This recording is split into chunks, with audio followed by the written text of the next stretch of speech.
Mali kunnafoni jabarani lajɛbaw an bɛ aw bɛɛ lajɛlen fo aw ka wagati cogoya la kunnafoni min nabaw sigi ka ma kɔnɔ tɛnɛ fo ka taga se sibiri ma Mali kunnafoni bɔlɔlɔ sira kelen-kelenna bɛɛ lajɛlen kan a waati selen ni an b'aw ladɔnniya ka fɔ ko bi ye juillet kalo tile fɔlɔ ye san 2025 a y'aw bisimila.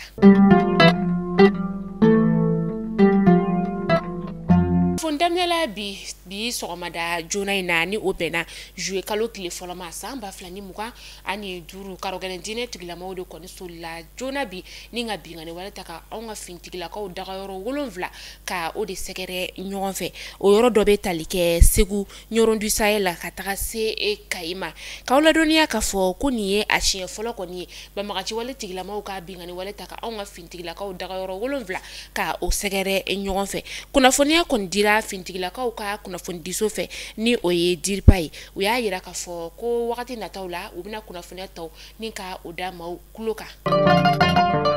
ka kɛ ni banbagaci wale tigilamaw ka bingani wale talen ka ɲɛsin anw ka fintigilakaw dagayɔrɔ kɔni ma sɔgɔmada joona in na fɛn min ye Kayi jeunesse maaw ye ni o ye a sifinakaw ye olu bɔra ni k'a yira ka fɔ ko u ka dɛmɛ kɔni bɛ anw ka fintigilakaw olu yɔrɔ la a mana kɛ cogo o cogo la u bɛ u ka dɛmɛ ta ni ka ɲɛsin u ma. Ame waati mina ina fɔ sisan nɔ a bɛ kalo 18 bɔɲɔngo bɔ bi an ka fintigilakaw kɔni ye garan da karɔgɛlɛn diinɛ tigilamaw ka ɲɛma 12 o bɔɲɔngo de la u b'a yira ka fɔ an ka fintigilakaw kɔni banbagaci wale tigilamaw mana taa yɔrɔ yɔrɔ u bɛ tugu u nɔfɛ an ka foli ni tanuni bɛ an ka fintigilakaw ye u mana kɛ yɔrɔ yɔrɔ. Ministre ɲɛma ni o ye journal de division Abdoulaye Maiga ye ale bɛ Espagne jamana o kɔnɔna la min ni a taara an ka cɛmancɛ fanga jamana ɲɛma ka o nɔ labila fɛn min ye conférence internationale sur le financement du développement CEVICAW fɛ yen nɔ o ta ko 4 na a ye kuma ta kunu juin kalo tile 30 san 2025 kuma min kɔnɔna la ni a kumana AES jamana ɲɛmaw olu tɔgɔ la a y'a yira ka fɔ ko fɛn min ye AES ale bɛna a tɔgɔ la banki ni ka o kɔni ka o dayɛlɛ banki min yɛrɛ kɔni ni sefa wari miliyara 500 kɔni o bɛna kɛ a kɔnɔna la min ni a tilala tuguni hakilina minnu bɛ jamana 7 in kɔni fɛ k'o da maaw olu kulo kan. An bɛ taa Kulukorokaw olu fɛ yen nɔ Kulukoro maire ale ye sɛbɛnfura bɔ ni ka carin sɛbɛnfura min ni a y'a yira ka fɔ ko hakilina dɔw kɔni olu talen don fɛn caman bɛ yen nɔ olu kɔni balila ni wagati na Kulukoro dugu o kɔnɔna la ka sababuya kɛ lakanabaliya min ni ale kɔni sinsinnen don a y'a yira ka fɔ ko bolimafɛn bolila minnu bɛ taji ni ka o ta kulun kɔni o la ni ka ba tigɛ ni a ye o balilen don k'a daminɛ nɛgɛ kanɲɛ 18 fo ka taga se sɔgɔmada nɛgɛ kanɲɛ 6 o ma bolimafɛn bolila belebele minnu fɛnɛ kɔni bɛ yen nɔ ni o bɛ fulu ma nanzarakan na ko gros porteur olu ka bolili kɔni dan bɛ sigi a la nɛgɛ kanɲɛ 19 wagati ka taa se sɔgɔmada nɛgɛ kanɲɛ 6 o wagati ma ani fɛn min ye bolimafɛn sen 3 n'an ko ma ko katakatani o katakatani ka taga se o n'a ɲɔgɔnna wɛrɛ ma olu fɛnɛ bolili dan sigira o la ka daminɛ su nɛgɛ kanɲɛ 20 wagati ka taa se sɔgɔmada nɛgɛ kanɲɛ 6 o wagati ma a balila fɛnɛ ni ka taji kɔni ka o tɛmɛ basira fɛ nɛgɛ kanɲɛ 18 wagati ka taa se sɔgɔmada nɛgɛ kanɲɛ 6 o wagati ma maa o maa de kɔni bɛ yen nɔ ko nin hakilina ni m'a labato ɲangili bere o bɛ taa ni ka da i kunna kunnafoniya a bɔra Kulukoro maire ale yɔrɔ la ni o ye Aliyu Musa Tambura ye ka hakili la ko bɛɛ lajɛlen faamuyali sɔrɔ a ka nin kunnafoni dilen in na. An bɛ taa Guinée équatoriale ka jamana o kɔnɔna la wagati la bɔlɔlɔsira kana bɛɛ minɛna ni cɛba min ka lahalaya ye ni o ye Baltazar ye ale ka kiriw kɔni olu daminɛna kunun tɛnɛ a kɛra u ka kiriso la Maladokaw olu fɛ yen nɔ nin cɛba in yɛrɛ kɔni ɲangili min talen don ka a sɛgɛrɛ ko a kɔni ye jamana nafolo ni ka o yurugu ani ka tila ka ɲamaya ta ni ka ɲɛsin maa dɔ ma minnu ni o jaw kɔni olu carina bɔlɔlɔsiraw kana la.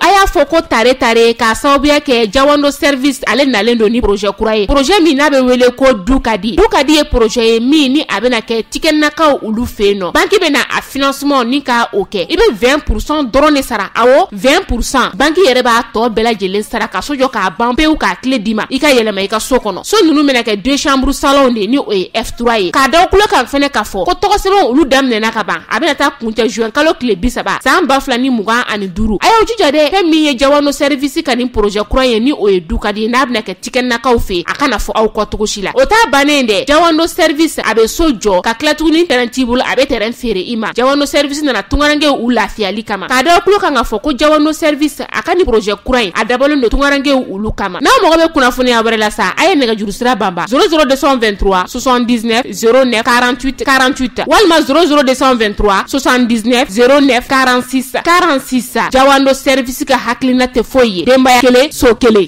Ame waati mina ina fɔ sisan nɔ walansɛmɛ baaraw kɔni olu bɛ senna o hukumu kɔnɔna la kalanso dɔw kɔni olu bɛ lakɔlidenw ni ka jɔnjɔn ta ni ka di olu ma u ka baara ɲuman kɔnɔna la san ale laban o la école privée franco arabe Samsula Udama o yirimajɔkaw fɛ yen nɔ olu y'u ka kalanden minnu bɛ yen nɔ ni olu ye kalan kɛ kosɛbɛ ka jɔnjɔn ta ni ka di olu ma walasa ka se ka u laja san laban ye o kɔnɔna la a kɛra juin kalo tile 28 san 2025 o kɔnɔna la walansɛmɛ yɛrɛ kɔnɔna la sa lakɔli karamɔgɔ olu hakilina ni ka o di an ka kuma bara la an ka jɛ ni ka o lajɛ ɲɔgɔn fɛ. An bɛ Alahu subhanahu wa ta'ala tanu ka waliɲuman dɔn Ala mun ye an fara ɲɔgɔn kan wulada in na ni kalanyɔrɔ in na yan an bɛ kalanyɔrɔ min na wulada in na an ye ɲɔgɔn sɔrɔ kalanyɔrɔ min na kalanyɔrɔ tɔgɔ ye Shamsu Huda ye Shamsu Huda kalanyɔrɔ de don a bɛ sɔrɔ Yirimajɔ Kulubeni sanfɛla la. Ne kalanyɔrɔ mun bɛ yen laɲini mun b'a la o ye ka se ka somɔgɔ minnu bɛ yen n'u ka hamina ye k'aw denw na kala silamɛya diinɛ kɛcogo ɲuman na ale sigira ka o somɔgɔ ninnu dɛmɛ o hakilila in defani kama. Faransɛ kalancogo ɲuman bɛ sɔrɔ an fɛ Shamsu Huda la yan wa anglais fana kalancogo ɲuman fana bɛ sɔrɔ an fɛ yan ni fila sɔrɔla i yɔrɔ a sinsinna fɛn mun yɛrɛ kan o ye arabukan ye. Masa fɛn o fɛn bɛ yen i nana i den kalifa Shamsu Huda la koji bilatɔ filɛ nin ye o la karamɔgɔw senbɔra la kalo 3 kɔnɔna na baara tɔ de bɛna to aw de bolo kalo 3 in kɔnɔ lakɔlɔsili bɛ aw bolo dɛ. Faranga min bɛ ne bolo Shamsu Huda yatimɛ lamɔyɔrɔ dɔ Shamsu Huda fantanw jigi dɔ. N'i y'a mɛn kalanyɔrɔ bɛ sigi ni fɛn 3 de ye o ye jumɛn ye karamɔgɔw ani denmansaw ani dɛmɛ min bɛ kɛ ka kalanyɔrɔ yɛrɛ labaara kalanyɔrɔ bɛ se ka jɔ n'o fɛn 3 de ye n'o tɛ kalanyɔrɔ la a tɛ fɔ ko kalanyɔrɔ k'a ɲini den somɔgɔw fɛ olu mun sɔnna ka n'u denw d'anw ma danaya la an ka den ninnu kala k'u jogo don den mara ma nɔgɔ anw yɛrɛ ye den wolomusow de ye an ye dennamaralaw de ye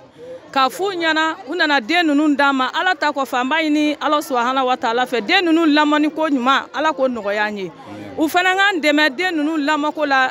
parce que kalan kɛra fɛn min ye bi a bɛɛ kɛra ko karamɔgɔ tɛ se k'a bɛɛ gérer